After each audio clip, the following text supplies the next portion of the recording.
तो फाइनली हमारा इंट्रोडक्शन ख़त्म हो चुका है और अब हम सीखेंगे कि डार्ट के बेसिक सिंटेक्स क्या है और डार्ट प्रोग्रामिंग लैंग्वेज वर्क कैसे करती है। तो शुरू करने से पहले मैं आपको एक साइट का नाम बताऊंगा जहाँ पे हम अभी सारी कोडिंग सीखेंगे और उसके बाद हम IDE में जाके फ्लटर की एप्लीकेशंस बनाना शुरू करेंगे। तो पर उससे पहले हमें थोड़ा बेसिक चाहिए होगा कि हम कोड लिख पाएँ। तो एक साइट है जो ऑफिशियली गूगल ने बनाई है और ऑफिशियल साइट है जहाँ पे डार्ट प्लेग्राउंड है जो, तो उसका नाम है dartpad.lang.org। तो आप इस साइट पे जाएं और एंटर मारें तो आप इस डार्ट पैड पे आ जाएंगे। तो अगर आप सबसे पहली बार आए हैं तो आपको कुछ इसी तरीके की स्क्रीन नज़र आ रही होगी। तो थोड़ा जल्दी से एक वॉक थ्रू ले लेते हैं कि ये डार्ट पैड है क्या। तो जैसे हमारा एक IDE है जो हमारा कोड एडिटर है जिस पे हम बाद में काम करेंगे, वैसे ही ऑनलाइन ये एक कोड एडिटर है जो स्पेसिफिकली डार्ट के लिए बना है और यहाँ पे हम अपनी प्रैक्टिस कर सकते हैं कोडिंग से रिलेटेड। तो आप अगर लेफ़्ट साइड में देखें तो ये जो बाउंड्री है यहाँ पे हम अपना कोड लिखेंगे और राइट साइड में एक कंसोल है जहाँ पे जो भी हम प्रिंट करवाएंगे वो अभी प्रिंट होगा।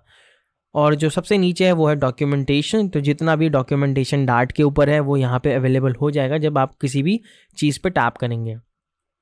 तो सबसे पहले जाओ और सबसे पहले इस रन बटन पे क्लिक करते हैं और देखते हैं क्या होता है।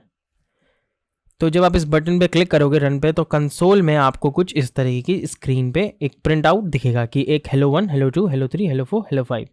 तो ये हुआ है कि हमने अभी तक क्या किया कि हमने ये प्रोग्राम लिखा हुआ था प्री डिफाइंड और हमने इसे बस रन किया है। तो ये उसकी कुछ जो कहते हैं कि इस प्रोग्राम ने क्या आउटपुट दिया तो वो ये है। तो वो कंसोल पे आप देख सकते हो ये आउटपुट है। तो सबसे पहले इसका सिंटेक्स समझते हैं कि ये हुआ कैसे। तो अगर आप इसको डिलीट करें, मैं कहूँगा सबसे पहले इसको सेलेक्ट करके डिलीट कर दें और उसके बाद हम देखते हैं कि ये लिखना कैसे था। तो सबसे पहले क्या होता है कि आप लिखते हैं void।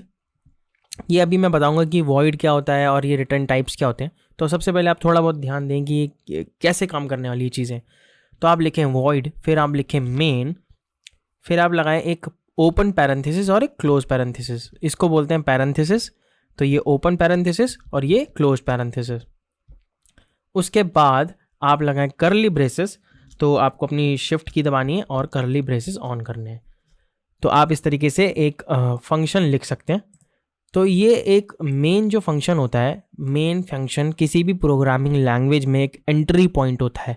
यानी कि कहने का मतलब ये है कि अगर आप कोई भी कोड लिखते हो, प्रोग्राम को जो कंपाइलर है हमारा उसको कैसे पता चलता है कि यार शुरू कहाँ से करना है, क्योंकि आप तो कहीं भी कुछ भी लिख सकते हो।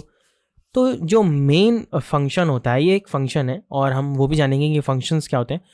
तो ये जो मेन फंक्शन होता है ये एक एंट्री पॉइंट होता है। तो सबसे पहले प्रोग्राम जो कंपाइलर होता है वो यहीं आता है और फिर वो सारा प्रोग्राम को एग्जीक्यूट करने की कोशिश करता है। तो अब जब हम मेन पे आ गए हैं तो आप अब लिखें प्रिंट और फिर से ओपन पैरेंथेसिस और ब्रैकेट, ये ब्रैकेट क्लोज ब्रैकेट ओपन। मैं अब ऐसी ही बात करूँगा कि ब्रैकेट ओपन ब्रैकेट क्लोज, फिर एक सेमी कोलन लगाना है। तो सेमी कोलन का मतलब होता है कंपाइलर को बताना कि ये स्टेटमेंट यहाँ पे ख़त्म हो चुका है। अब इस ब्रैकेट के अंदर आप डबल कोट्स लगाएं। तो अगर आप डबल कोट्स पे टैप करेंगे या लिखेंगे टाइप करेंगे तो आपको कुछ इस तरीके का दिखेगा। यहाँ पे आप अपना नाम लिख सकते हैं। तो हाय माय नेम इज़ रजत। फिर आप इस रन पे जाएं और रन को क्लिक करें और फिर हम देखते हैं कंसोल पे क्या आता है। तो कंसोल पे आया हाय माय नेम इज़ रजत। तो हमने प्रिंट करवाई कोई चीज़ और वो कंसोल पे आई। तो ये प्रोग्राम बहुत बेसिक है और इसके बाद हम समझेंगे कि सिंटेक्स कैसे वर्क करते हैं और क्या क्या चीज़ें हमें ज़रूरी है एक प्रोग्राम लिखने के लिए।